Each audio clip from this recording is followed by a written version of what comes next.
All right, so we have got our grade beams in, and now we had some sand delivered yesterday. We're going to get some more gravel tonight, right there, and we're going to get what they call limestone for fill. I don't know what that is, but I think it looks like this native soil.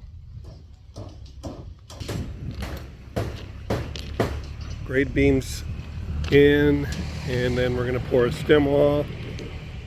And